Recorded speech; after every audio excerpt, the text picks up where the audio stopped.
Hola, soy Eduardo Miranda, soy fotógrafo de la revista Proceso.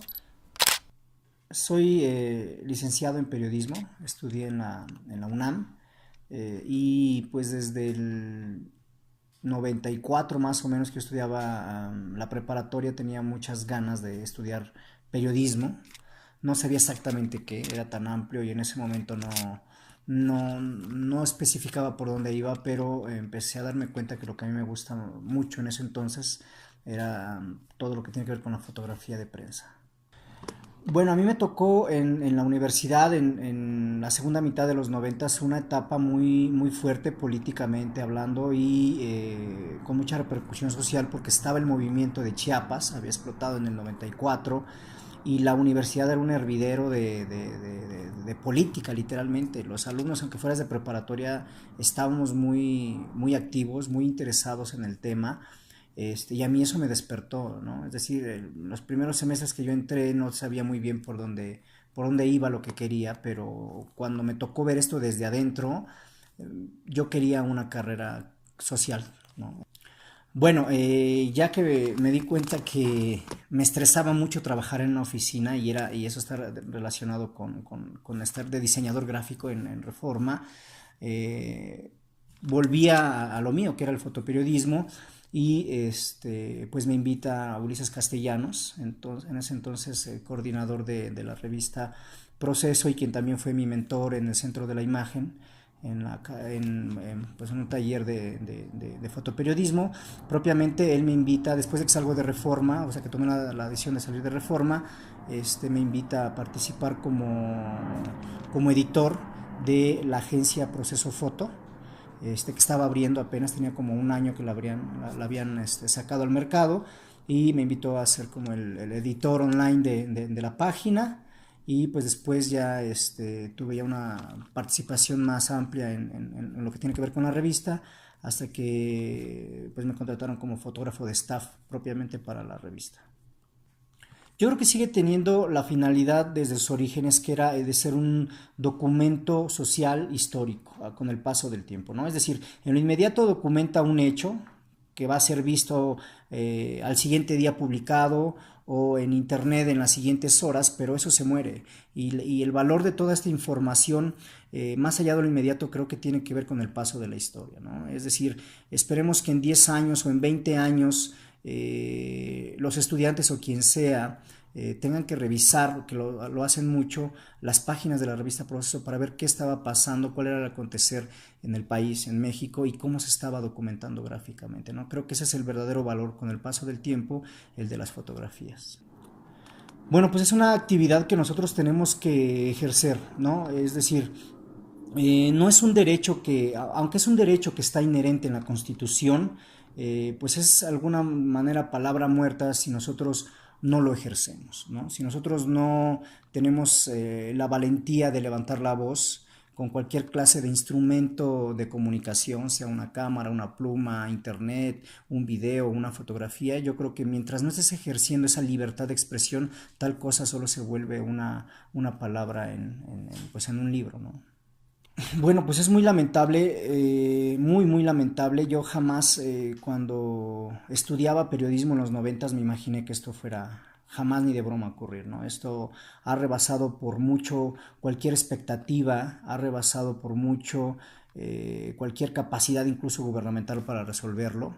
Definitivamente la violencia y la agresión contra los medios ha rebasado absolutamente todo. Hay una incapacidad institucional para darle garantía a lo que la misma Constitución nos dice, ¿no? Que es ejercer la libertad. Pero yo lo entiendo no lo entiendo, más bien lo explico a partir de que en cuanto los periodistas comenzaron a documentar toda esta colusión que había entre los gobiernos, ya sea municipal, estatal o federal, con el crimen organizado, cuando los periodistas comenzaron a denunciar esto, fue cuando se detonó la mayor parte de la violencia, o cuando fue, digamos, mortal el grado de nivel de agresión, ¿no? Es decir, cuando Proceso o cualquier otro medio que los ha habido, que han estado denunciando, sobre todo en los estados, es cuando comenzaron a asesinarlos. ¿no? Cuando antes solo se denunciaba la actividad de un cártel, no pasaban de amenazas o sí eventualmente había muertos, pero en cuanto comenzó a denunciarse esta alianza secreta o no aceptada por el gobierno que hay entre el crimen organizado, cuando se comienza a denunciar, es cuando comienzan estos crímenes que en realidad son crímenes de Estado. Pues es difícil porque tienes que modificar todo. Digo, para nosotros que trabajamos en la revista Proceso, que es una revista un poco metida en estos temas de violencia, sí nos es difícil, pero debo reconocer que el trabajo duro se lo lleva quien trabaja en los estados, ¿no? Quien trabaja en los estados vive donde está la violencia, vive donde están los criminales, comparten la misma colonia. Entonces para ellos es mucho más difícil. Nosotros, los que trabajamos en Proceso, que no estamos en los estados, que estamos aquí en la ciudad, solo comenzamos a replegarnos de viajar a esos lugares. No, no he tenido yo problema. Digo, cuando trabajaba en Reforma, pues hacía otro tipo de cosa. Pero ahora que estoy aquí, nunca me han dado línea editorial en la revista Proceso, que eso es uno de las cosas que más me gusta de trabajar aquí. Es, desde el primer día nunca me han dicho, aunque pareciera que me dijeran, bueno, toma fotografías de este tipo y quiero que hagas que se vea mal y todo esto, pues no, en realidad yo he tenido la libertad de poder trabajar como a mí se me antoje, haciendo las fotografías que a mí me gusten, y algunas se publican, algunas no, eso es como lo más natural, pero no he tenido, por lo menos de mi medio, ninguna clase de línea que me impida hacer tal o cual cosa, ¿no? Bueno, pues hay dos historias, lo que me pasó a mí y lo que pasó en general, ¿no? Lo que pasó en general fue una de las manifestaciones más importantes, más relevantes con respecto al repudio que hay por la no aparición de los chicos de Ayotzinapa. Y bueno, en lo personal, pues digo, el problema con la fotografía es que a diferencia de la nota, pues tienes que estar tú en el lugar, físicamente tienes que estar ahí a un metro de donde están pasando las cosas, si no, de otra manera no tienes la imagen, ¿no? Entonces, cuando la marcha estaba concluyendo, yo estaba haciendo una fotografía desde el hotel de la Ciudad de México, una fotografía panorámica donde pues se veía la plancha llena y estaban quemando la figura de cartón que representaba al presidente Enrique Peña Nieto, la estaban quemando, y esa fotografía yo inmediatamente la subo al portal de Proceso y se viraliza, ¿no? No sabía que se había viralizado, pues yo nada más la subí, cerré mi computadora.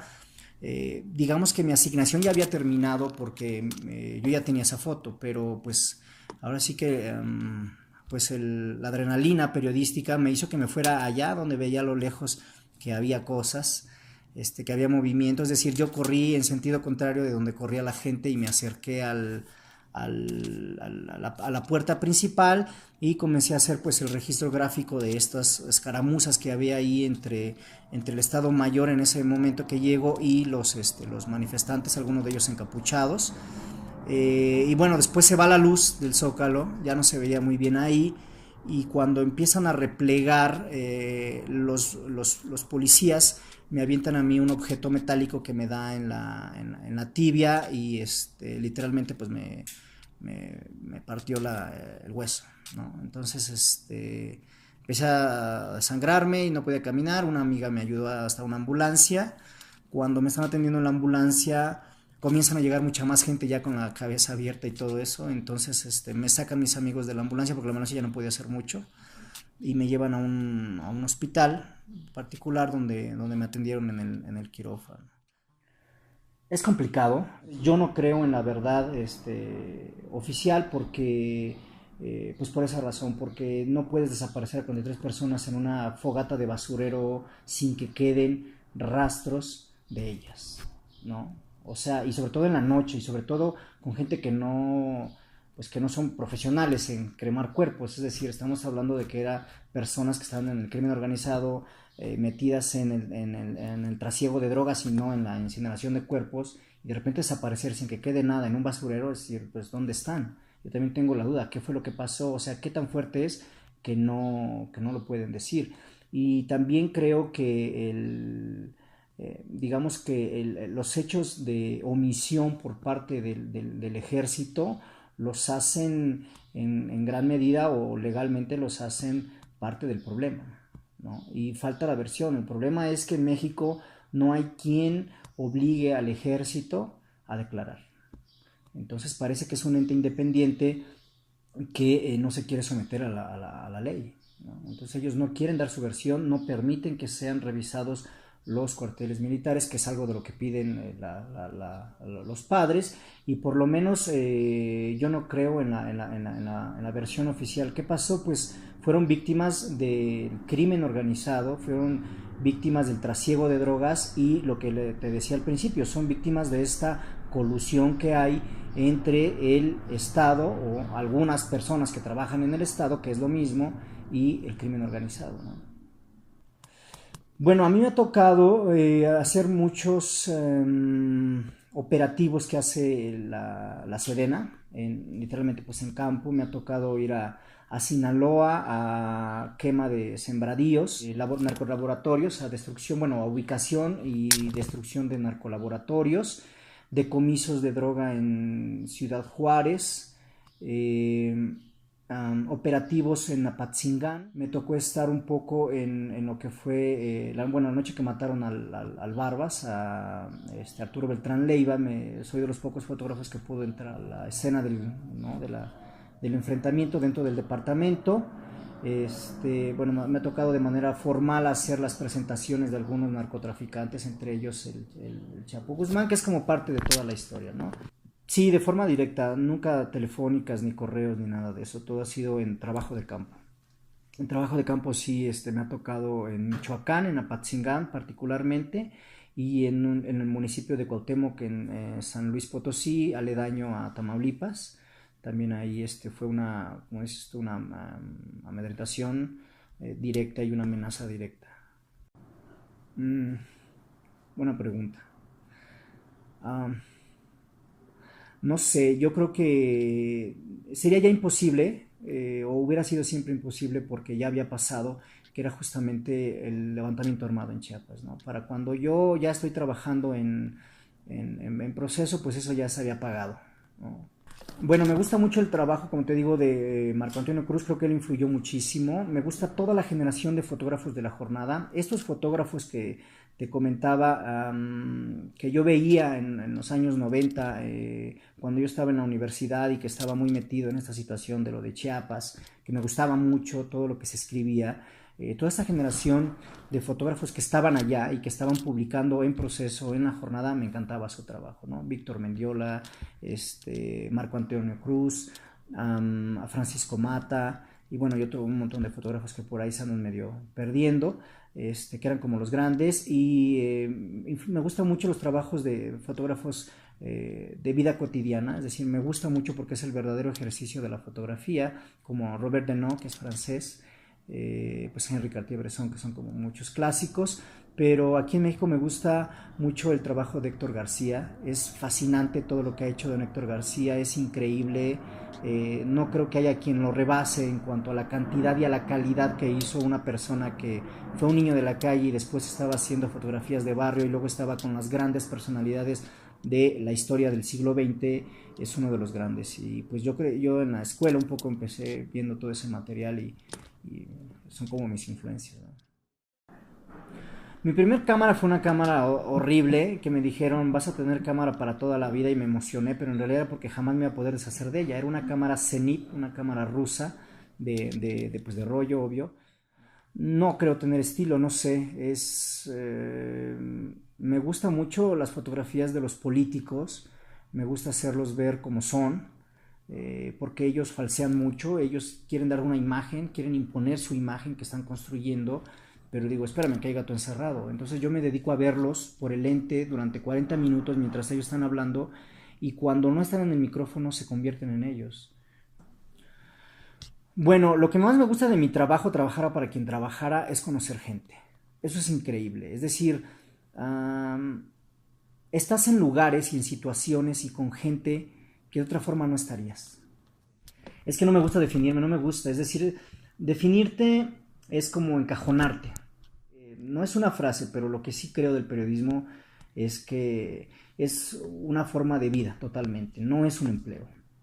Es decir, yo no sé trabajar, yo solo sé hacer esto, ¿no? Me preocuparía quedarme sin dejar de hacer fotografía, ¿no? Es lo que hago todos los días y no sé, digo, literalmente no pienso en otra cosa más que en eso.